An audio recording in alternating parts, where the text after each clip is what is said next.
Next question.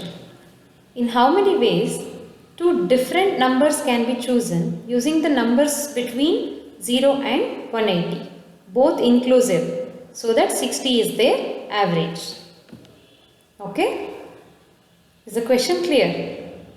In how many ways two different numbers can be chosen using numbers between 0 and 180, so that 60 is their average?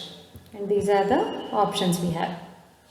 Again, try to answer the basic question, B or C. This will definitely, trust me, this will definitely solve half of your problem. So in the question, what do we see? Chosen. So chosen is an alternate word used for combination, right? So it's a combination problem. Now we'll see the solution. So they say average of two numbers is 60. So considering x and y as two numbers, x plus y by 2 is equal to 60. That means sum of two numbers is 120. So to get this condition true, x value should be ranging anywhere from 0 to 59 and y should be ranging anywhere from 61 to 120. Clear? So why is it? Did you understand? See, if we consider x as the least possible value 0, to get the sum as 120, y should be definitely 120, right? Y cannot be more than 120 because we have considered the least possible value for x.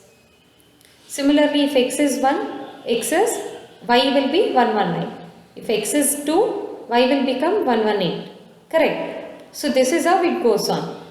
And maximum value of x can only be 59. Because if we consider x as 60, to get the sum as 120, y should also be 60, right? But we don't encounter two 60s between 0 and 180. So maximum value of x is only 59. Now, if x is 59, y should be definitely 61, which is the minimum value of y. Is this clear to everyone? Any doubts? Okay. Now, so we will just see some examples here. So if x is 10, y should be definitely 110 to get the sum as 120. If x is 30, y should be definitely 107 to get the sum as 120. Can we have any different values for y in this corresponding cases? No, right? So that means value of y depends on value of x. So value of y is dependent on value of x. This can be 110 only if x is 10. So this will change if x also changes. Clear? Only one value of y corresponding to value of x. So there will be only one value of y corresponding to value of x. So if x is 110, y cannot be any other value apart from 110. Clear? If x is 10, y should be 110. It cannot be any other value.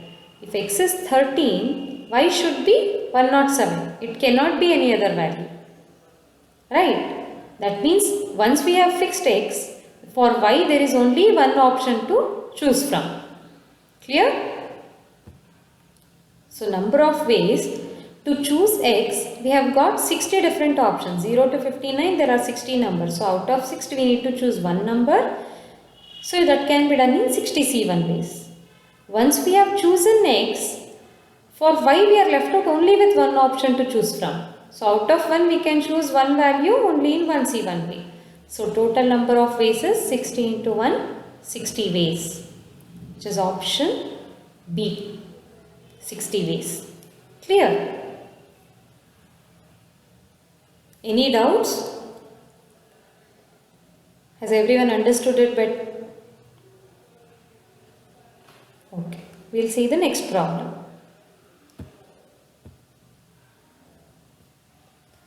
A train is going from Mumbai to Pune and makes 5 stops on the way.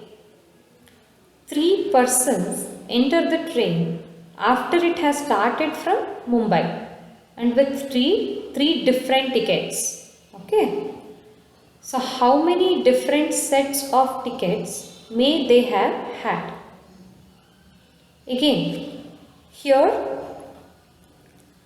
try to answer the basic question whether it is P or C. These are the options we have.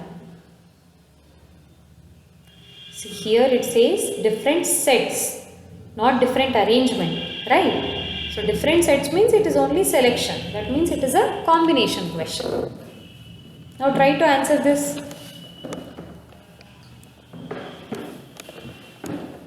So we'll see the solution now. So total stops we have Mumbai, stop 1, stop 2, stop 3, stop 4, stop 5 reaches Pune. Okay. Now, ways to purchase tickets. See, from Mumbai it is 0 because question says person enter after it has started from Mumbai. So, in Mumbai no one has got into the train. So, no one has purchased tickets. Now, in stop 1, whether the person has got into the train or not, we don't know. But there are 5 ways of purchasing tickets from stop 1. That is 1 to stop 2, stop 3, stop 4, stop 5 and Pune. So totally 5 ways. Similarly from stop 2, 4 ways. Stop 3, 3 ways. Stop 4, 2 ways. Stop 5, 1 way. Pune 0 for obvious reasons because there is no stop after Pune. So total ways in which tickets can be purchased 5 plus 4 plus 3 plus 2 plus 1, 15 ways. So totally 15 different tickets can be purchased, right? Totally 15 different tickets can be purchased on this journey. But they have purchased only 3 different tickets. So 3 tickets out of 15 can be chosen in 15 C3 ways, right? Which is option C. Option C. Is this clear to all of you? Any doubts? Nothing? Okay. So we'll see more problems on PNC in the next class. Thank you.